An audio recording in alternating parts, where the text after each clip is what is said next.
குருதேவர் ஸ்ரீ ராமகிருஷ்ணர். துர்கா பூஜையின் 7ஆம் நாள் பூஜை நிறைவுற்று 8வது நாளான புனித அஷ்டமி நாள் வந்தது.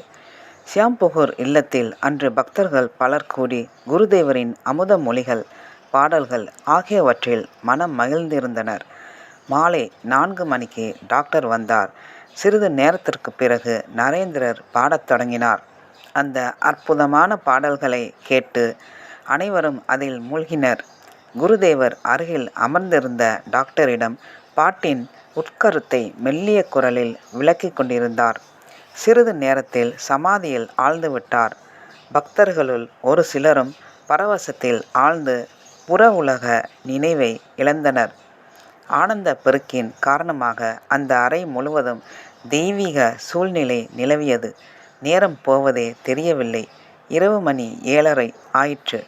நேரத்தை பார்த்ததும் அதிர்ச்சியுற்ற மகேந்திர நரேந்திரரை ஆறத் தழுவி பின்னர் குருதேவரிடமும் விடை பெற்று கொண்டு எழுந்தார். குருதேவரும் தம் இருக்கையிலிருந்து எழுந்து நின்றார். நின்ற உடனேயே மீண்டும் சமாதியில் ஆழ்ந்தார். பக்தர் தங்களுக்குள் சந்தி பூஜைக்கான நேரமல்லவா இது? அதனால்தான் குருதேவர் சமாதியில் ஆழ்ந்துவிட்டார். என்ன ஆச்சரியம்! சந்தி பூஜை நேரம் என்பது தெரியாமலே சரியாக அதே நேரத்தில் சமாதியில் ஆழ்வது சாதாரண விஷயமா என்ன என்று பேசிக்கொண்டனர். அரை மணி நேரத்திற்கு பின் சமாதி நிலையிலிருந்து மீண்டார். டாக்டர் விடை பெற்று சென்றார். சமாதி வேளையில் தாம் கண்டதை குருதேவர் பக்தர்களிடம் கூறினார். இங்கிருந்து சுரேந்தரின் இல்லம் வரை ஓர் ஒளிமிக்க பாதை தோன்றியது. சுரேந்திரரின் பக்தி காரணமாக அன்னை அவரது வீட்டிலுள்ள திருவுருவில் எழுந்தருளி இருந்தாள்.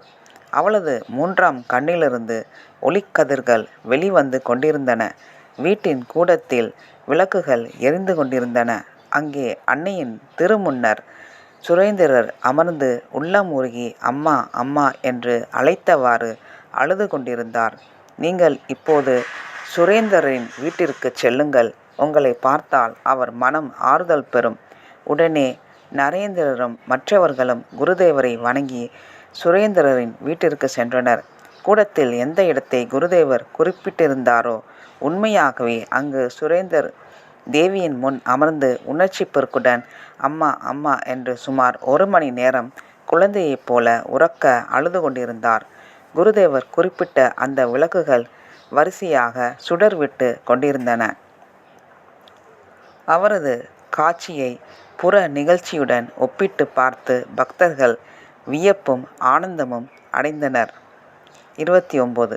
ராணியும் மதுர் பாபுவும் குருதேவருக்கு மூளை கோளாறு என்று எண்ணி அதனை சோதித்தல். பிரம்மச்சரியத்தை உறுதியாக கடைபிடித்ததால்தான் குருதேவருக்கு மூளை குழம்பி இறை ஏக்கம் என்ற உருவத்தில் அது வெளிப்பட்டுள்ளது என்று ராணி ராசமணியும் மதுர்பாபுவும் குருதேவரின் முதல் 4 ஆண்டு சாதனை காலத்தில் ஒரு சமயம் கருத நேர்ந்தது.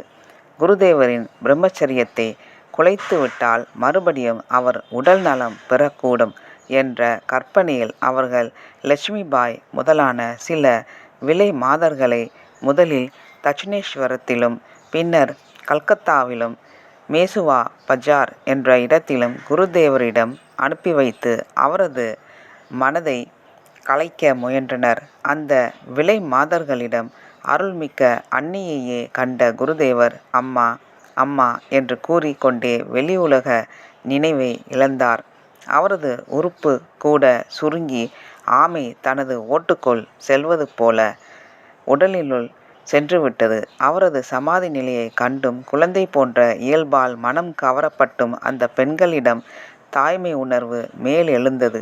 குருதேவரின் பிரம்மச்சரியத்திற்கு ஊறு விளைவிக்க முயன்றது பெரும் பாவச்செயல் என்று எண்ணி கண்களில் நீர் ததும்ப அவர்கள் அவரிடம் மன்னிப்பு கோரினர்.